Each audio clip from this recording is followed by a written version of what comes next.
80 материјални докази на обвинителството беа на дневен ред на денешното рочиште за 9-мината полицајци. Тие одговараат дека не направиле соодветни проверки дали Пулс има доволно паркинг места и дали имало нарушување на јавниот трети мир, па дале согласно за да добие лиценца за работа. А токму лиценците, оперативните планови, извештаите од акциските контроли, барање за прекршочни постапки, план за присуство на полицијата, но и проблемската информација од Кочанската полиција до СВР Штип од 10 ноември 2022 година беа меѓу доказите.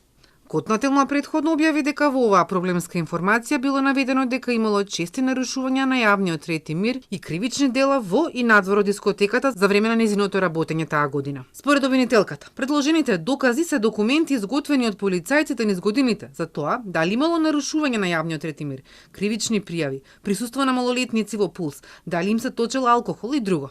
Таа документација е голем дел од таа документација, вклучително и посочените барања за поведување прекршочни постапки, се докази кои што се прочитаа со цел да се изведат и се во насока на докажување на она што е наведено во обвинението дека сепак имало голем број на нарушување на јавен ред и мир.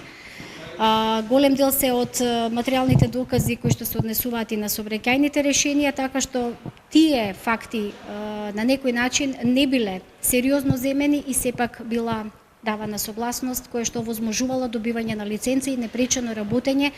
Одбраната смета дека доказите на обвинителството се нејасни на фрлање, а дел од нив немаат поврзаност со обвинението. Реагираат и за селективност, но и дека од МВР и обвинителството не ги добиле бараните докази од истражниот предмет. Адвокатите додаваат и дека немало подзаконски акти кои уредуваат со колку нарушувања не се дава согласно за лиценца. Обвинителството сега вадат за други години дека имало повеќе прекршоци, но знаете на што се однесува?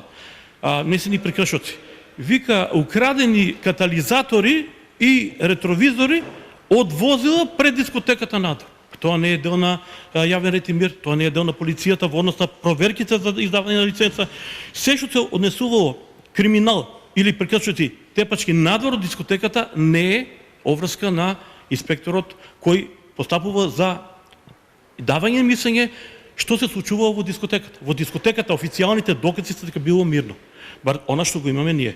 Судењето за 9-мината полицајци продолжува во четврток со сведоци на обвинителството. Ова е еден од трите предмети за полицајците кои произлегува од истрагата за пожарот во Пулс. Еден заврши со првостепена условна пресуда за тројца обвинети полицајци за злоупотреба.